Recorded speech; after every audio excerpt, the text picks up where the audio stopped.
On making the lids for our deck up here. Got 3 total. Those 2 are pretty simple. That one's pretty big. Said previously we cut up this old aluminum toolbox for right now. I haven't quite figured out how I'm going to do it though, but it should be fun at least.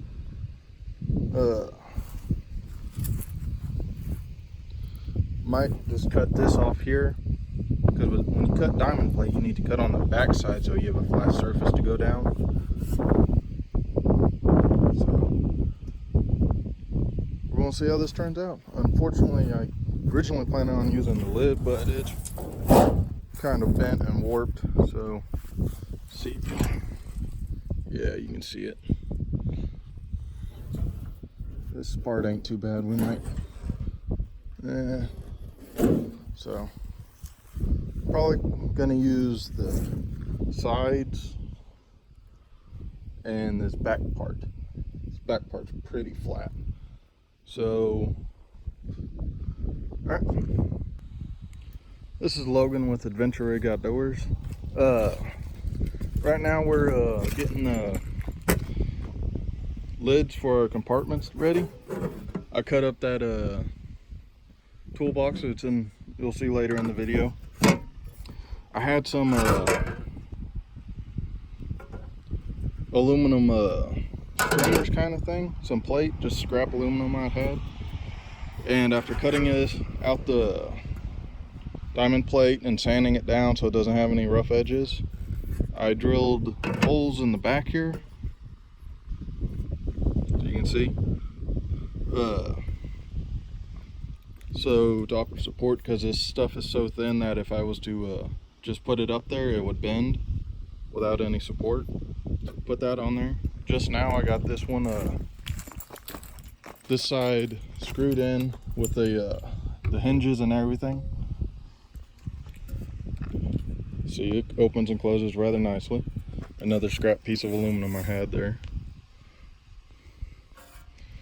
So sits pretty nice. I've already stood on it. I can stand on it.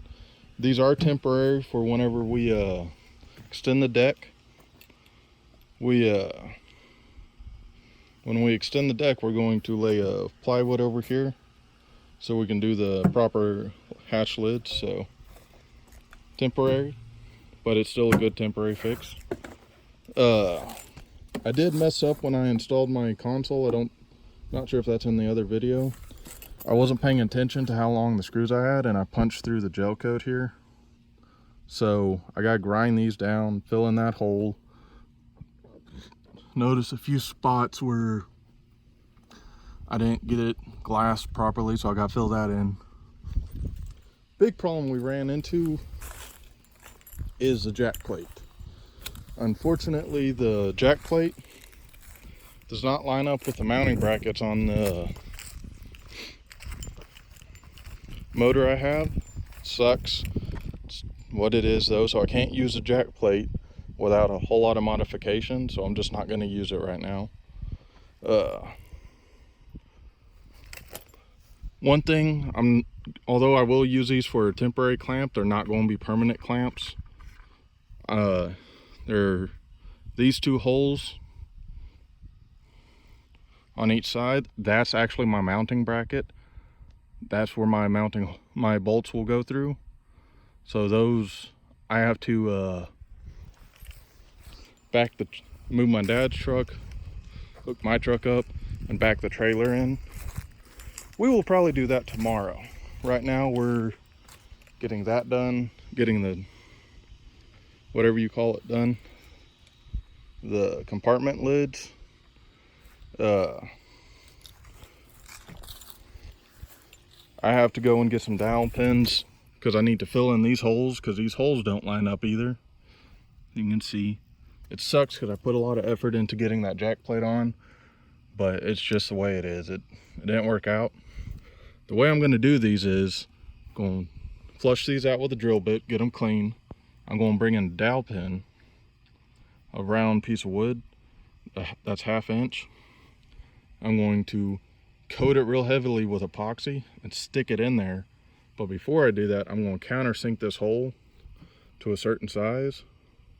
Once it goes in there, once the dowel pin goes in there, it'll be just shy of that countersink. Then I'm going to mix up some Bondo body filler, fill in the countersink hole a little. Then I'm going to layer it with fiberglass and resin. Then I'll come back and sand it. I am working on how to never mind. With this, because I have these holes here I need to fill in, I've just figured out I need to use a syringe with epoxy to pour the resin in there. As you can see, I have this one packed with grass because it was kind of a sizable hole. I'm going to, as soon as I put the epoxy in there, tape over it so that the epoxy doesn't roll out. I'm going to do that with every hole I can.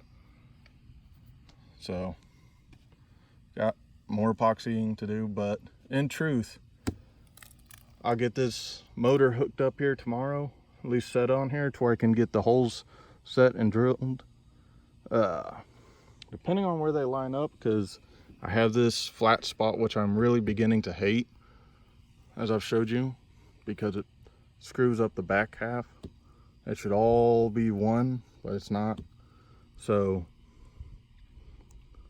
if the holes are down here below this, I'm going to rig up a jig so that I make sure drill the holes properly.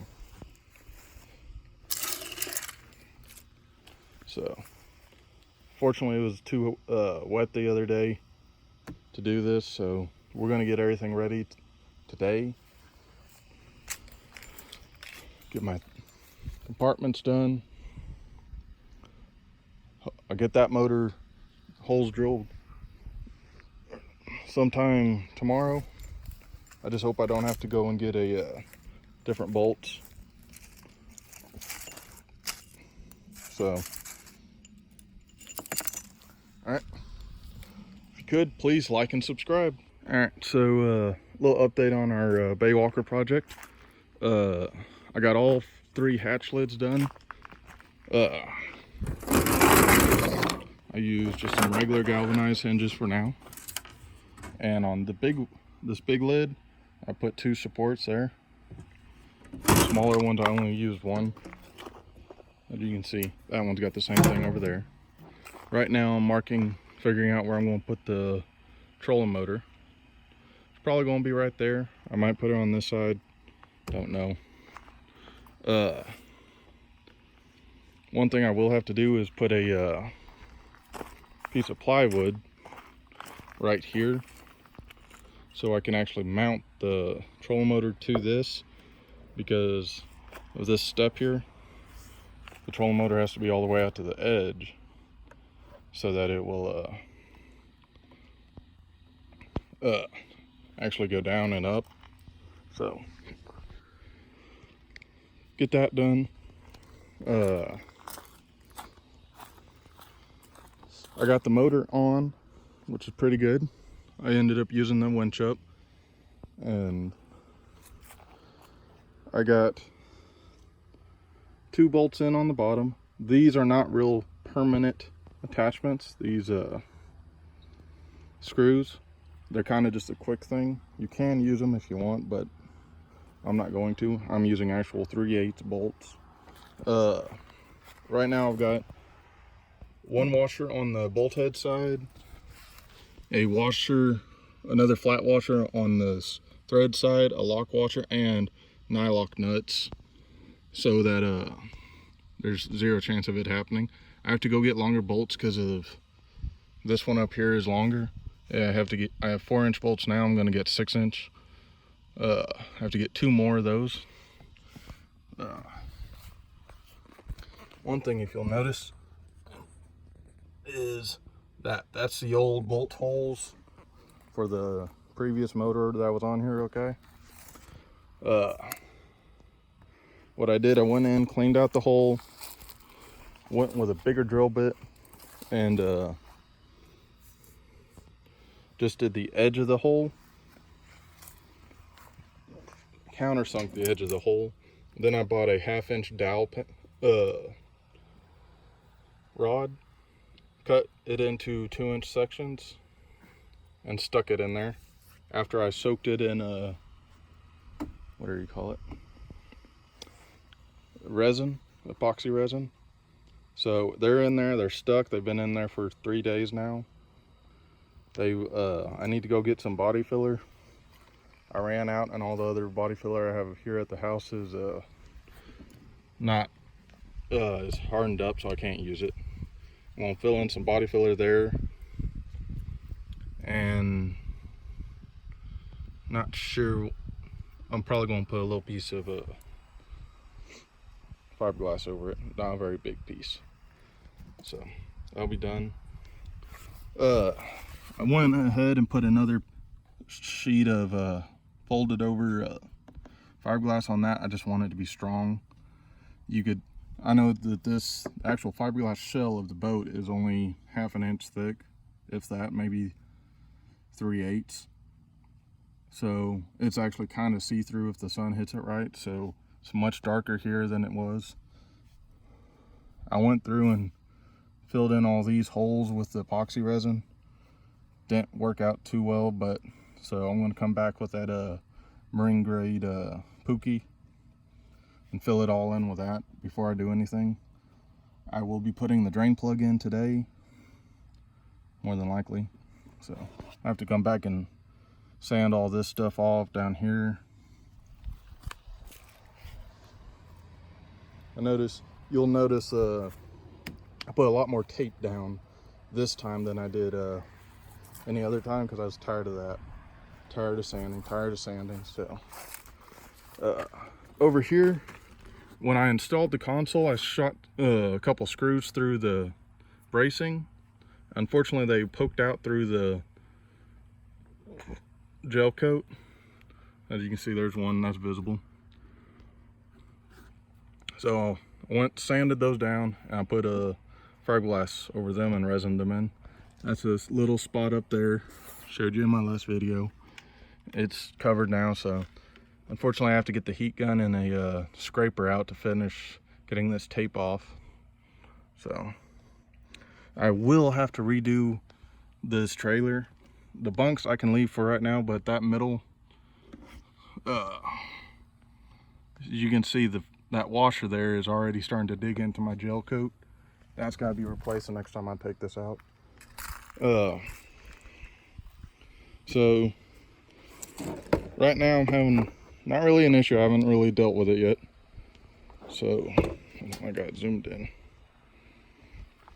I got a lot of wire length, which isn't a bad thing. I can shorten this wire up pretty easily. So get that done. Might cut through this. I might not. Probably not. After I get that all situated, this hooked up to here, however I'm going to do it. Probably going to be something about like right there. I don't have to see that if I don't show it. Then I got to buy the steering system. There's several different kinds you can do it. Just straight cable system, which is what I'm going to go with, more than likely, because it's the cheapest and everything. Then there's another option, which is hydraulic, which is what my dad has. I'd actually really like to use it. It's a really good system, but it's $500, and I don't have that kind of money right now for this. So another system is a rack and pinion system, which has a little bar with a lot of gears and stuff in it. Not going to use that. So I don't want it being too complicated. So we are really damn close to being water ready. As soon as I stop messing around, I'm gonna go get the bolts and the putty for that. That I'm gonna talk to my dad about, ask his opinion. He's done this more than I have. So after I get that done, steering system is gonna be next. Then I gotta work on the wiring. I will hopefully we'll be able to fire this up this upcoming week. I was told it should run. I do have to figure out where I put the gas line in. That's the only thing I can't figure out. It looks in pretty good shape, really, but